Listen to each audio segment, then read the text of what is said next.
So I've gotten a lot of emails from people asking me, how do I tell the difference between can and can't? Well, here's the thing.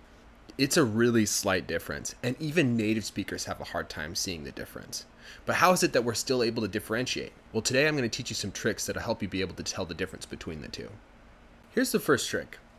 When Americans are talking really fast, instead of saying can, they'll sometimes say kan, like kan de kan. So I could say, you can do it. Let's take a look at the situation where there's this kid and his mom, and this kid's about to go to the store. Let's see what his mom says. Hey mom, I'm gonna go to the store, is that alright? Yeah, you can go to the store. So right here she said, you can go to the store.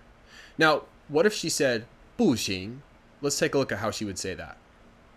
No, you can't go to the store, we're gonna eat in a little bit. So right here she said, you can't go to the store. She really held out the part, you can't go to the store. See if you can tell the difference. You can go to the store.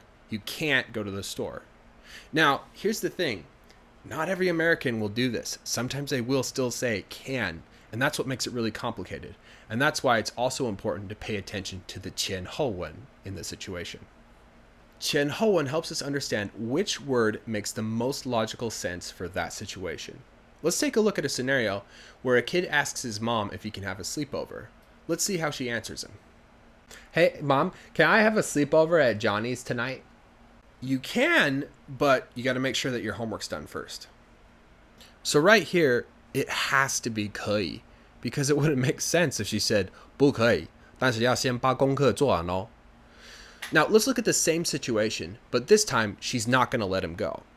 Let's see how she says it. Hey, Mom, can I sleep over at Johnny's tonight? You can't. Your homework's not done.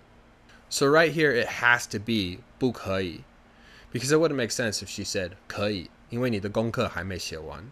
So 前后文 is really useful when it comes to differentiating between the two. Now, what do you do if there's no 前后文? Like this one time when I was about to go on a water slide. You know where you're at the top and there's a lifeguard sitting there? Well, I asked the lifeguard and I said, hey, can I go down head first? And she said, you can't. And I wasn't sure which one she said. And so I double checked. I said, I can or I can't. Do you see what I did there? I really emphasized the T in can't. Then she answered me. She said, you can't. So I knew for sure that I couldn't go down head first. And that's what you can do. If you're not sure which one they're saying, you can double check by saying can or can't with a really emphasized T. So just remember, when Americans are talking really fast, sometimes they'll say can instead of can. But not always, so it's also important to pay attention to the 前后文 to make sure which word makes the most logical sense for that situation. And if you need to double check, you can do that by saying can or can't with a really emphasized T. If you do that, it'll help a lot with you being able to differentiate between can and can't.